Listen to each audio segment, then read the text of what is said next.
And I said, look, we flew together over Iraq in the same airplanes next to each other. You know, my life was in your hand, your life is in my hands. Do you think, honestly, that's who I am? He's like, well, you get a bit full on sometimes, mate. I'm saying, come back to me in a decade where you wish you had been. Because this is it. This is it. It's not going to change. Is it going to stop all of a sudden? No, it's not, of course. It's just going to get worse and worse and worse. We're all terrorists, as you said. We're all going to go to jail. Well, the jails are full, of course. Well, flying over Iraq and things like that, did you ever get into very dicey situations?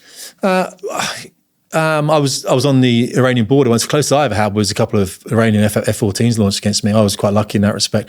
I know a lot of guys that got themselves mixed up in some nasty stuff, but I never did, no. And I was able to run away bravely. You know, I'm not going to mess around with some Iranian F-14s.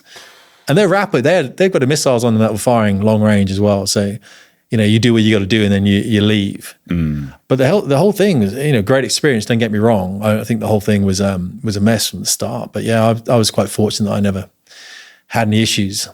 I'm quite lucky.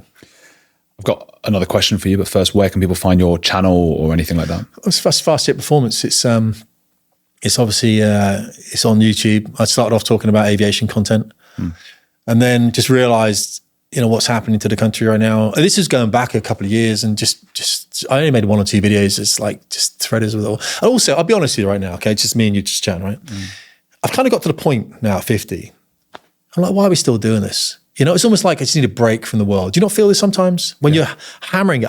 I felt it with like Liz Truss when I saw her on your show as well. I thought about her. I thought, I can sort of see it in her. She's like, nothing's going to change. No matter what I do, nothing's going to change.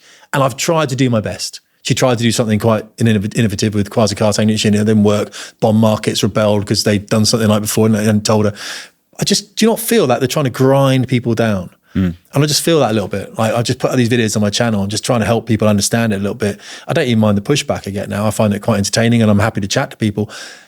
I just don't know what the next thing is. All I can say is that, you know, we need to just level up our own personal standards around the communities we're in, because I don't see politics as the answer up until the point that everyone just marches around Westminster, surrounds it and says this is enough.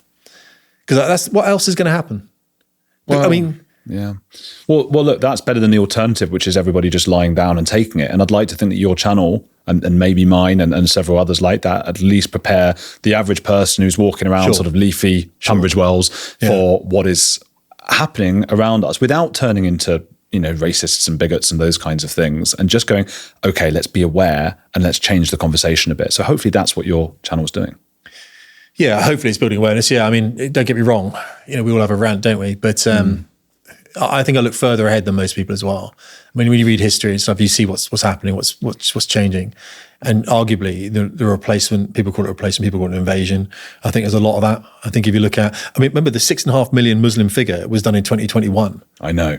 And that's what's crazy about it. That's when it was 6.5% of the population in 2021. It's got to be more now. Well, how much more? I mean, we don't know, do we? Because no one's keeping, those stats aren't available. We don't know till 2031. I'd say the interesting thing as well, do we have 2 minutes, do we? Go on. Okay. Sorry.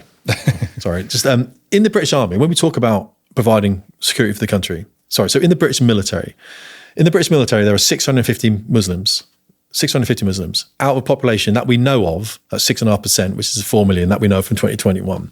That's 0.015%. Now, out of the Jewish population in the UK, there's 280,000 Jews, apparently. In the British military, there's 150 Jews. When you look at that percentage, that's 0.056.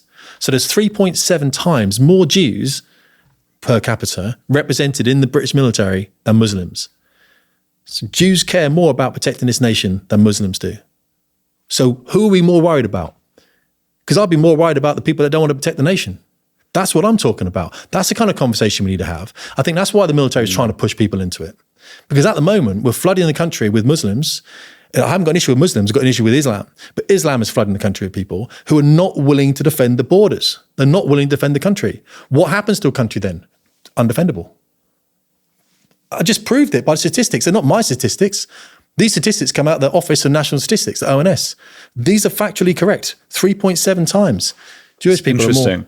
And well, another stat that's scary along those lines is, and I've said this before on the show, but the Pew Research has shown that 97 to 99% of Muslims in the Middle East have unfavorable views of Jews, and we bring in more of those people to the country each year than we have Jews already in the country. Yes. That's scary. I wonder as well, you know, there's often a conflation of sort of Jews or Sikhs and Muslims and Hindus. And if one of the differences is that the average Muslim, not all of them, of course, but the average Muslim is much, much more religious, because I doubt many of those Jews in the army are Hasidics. Right. Even in Israel, they vote Very not small. to go in the army. That's right. Which I think is outrageous, because they vote for the policy which makes everybody else have to, what's it called, conscription? Yeah, it's that. Yeah, and then they don't fight in it themselves. I think that's outrageous. And they'll take up a certain percentage of the Jews. So the actual Jews who are not Hasidics or Haredi, who are in the army, must be like, I might be wrong about that. If I'm wrong, don't have a go at me. I don't know, but it's a valid point you make, isn't it? Yeah, absolutely. But also, don't forget, a lot of Muslims, I mean, we tend to put all Muslims in the same. A lot of Muslims don't go to mosques. They're not practicing Muslims, you know? So we put them all in the same bucket, don't we? Basically, all Muslims are the same. They're not the same. They're not the same. Of course, they're not the same. Some of them just don't want to be in the army. And also, the average age of Muslims in the UK is quite, I can't remember what it is now. It's like very early 20s, I think it is.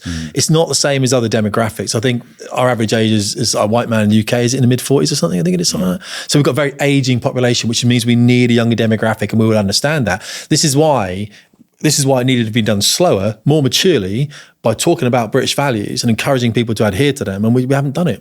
I'll tell you what, any Jew, any Muslim, anything who fights for our country is good by me. They're all right by me. Of course, and you put the uniform on, you're not going to find any issue at all with people when they've got a uniform on. Yeah. And that's the great thing about the military. It's a great thing about the police service as well, actually, because the police service has to be representative of the people it serves, irrespective of the senior levels and the people up there, unfortunately, a bit whack, aren't they? But I think the average everyday police officer is pretty solid. I think they're very tired as well. That's the other thing. We're all tired, aren't we? Yeah, everyone's tired. That's it. I feel it.